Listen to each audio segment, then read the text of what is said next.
যে লাইলাতুন নিসফু মিনাশ শাবান, শাবান মাসের মধ্য রজনী আল্লাহ পাকের রহমত। একদল অতিরিক্ত বাড়াবাড়ি, একটা অতিরিক্ত ছাড়াছাড়ি, বাড়াবাড়ি আর ছাড়াছাড়ি। একটা অতিরিক্ত বাড়াবাড়ি, সে একদম শবে বরাতকে মনে হয় লাইলাতুল কদরের উপরে নিয়ে যাচ্ছে আর কি। লাইলাতুন নিসফু মিনাশ শাবানকে কোনো কোনো ক্ষেত্রে বাড়াবাড়ি পন্থীরা একদম লাইলাতুল কদরের উপরে নিয়ে চলে যাচ্ছে।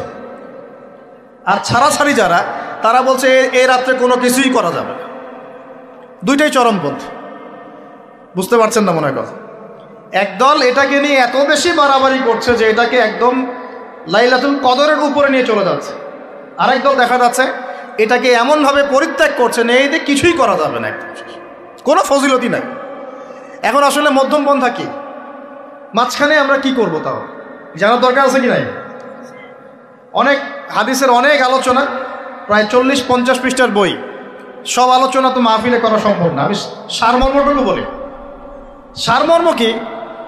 হাদিসের শবে বরাত নামে কোনো শব্দ নাই, এক নম্বর কথা। কি নাই ভাই? শবে বরাত নামে কোনো শব্দ নেই। আছে লাইলাতুন নিসফু মিনাশ শাবান, শাবান মাসের মধ্য রজনী। শাবান মাসের মধ্য রজনী। শাবান মাস কি? উত্তর, নবী সাল্লাল্লাহু আলাইহি ওয়াসাল্লাম রমজান মাসের পর যে মাসে রোজা রাখতে বেশি গুরুত্ব দিয়েছেন তার নাম শাবান। আমার সাথে বলেন, শাবান মাস কি? নবী সাল্লাল্লাহু আলাইহি ওয়াসাল্লাম রমজানের পরে যে মাসে রোজা রাখতে খুব বেশি গুরুত্ব দিয়েছেন তার নাম শাবান। আয়েশা রাদিয়াল্লাহু আনহা তিনি বলতেন যে শাবান মাস আসলে নবী সাল্লাল্লাহু আলাইহি ওয়াসাল্লাম এত বেশি বেশি রোজা রাখতেন যে মনে হতো তিনি রোজা ছাড়বেনই না, সারা মাস রেখে ফেলবেন। বেশি থেকে বেশি রোজা রাখতেন শাবান মাসে। প্রশ্ন হচ্ছে কেন? উত্তর, এমনিতে এই মাসটা বরকতময় এবং এই মাসে আল্লাহ পাক তার রহমতে বিপুল সংখ্যক মানুষকে জাহান্নাম থেকে মুক্তি দান করেন। সুবহানাল্লাহ। নবী সাল্লাল্লাহু আলাইহি ওয়াসাল্লাম এই মাসকে তাজিম করতেন।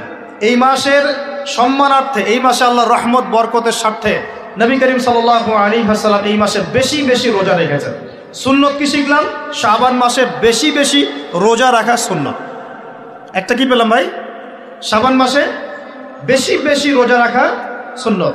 আপনি যদি মুকিম হন, শরীর সুস্থ থাকে, মুসাফির না, আপনার সুস্থতা আছে, সব ঠিক আছে, আপনি চেষ্টা করবেন এই মাসে বেশি বেশি রোজা রাখার। পারা যাবে ইনশাল্লাহ। এটা নবীর সুন্নত হবে। আরেকটা হাদিস মাথায় নিয়ে নেন, আজকে সারা ওয়াজ ভুলে গেলে এই ওয়াজটা বলেন না। কি হাদিস? নবীজি বলছেন, তোমাদের সামনে, হে আমার সাহাবীরা, তোমাদের সামনে এমন একটা যুগ আসছে, ওই যুগে আমার সুন্নতকে ধরে রাখাটা হাতের মধ্যে আগুন ধরে রাখার মতো হবে। আমি অনেকদিন এই লেকচারে এই হাদিসটা বলেছি।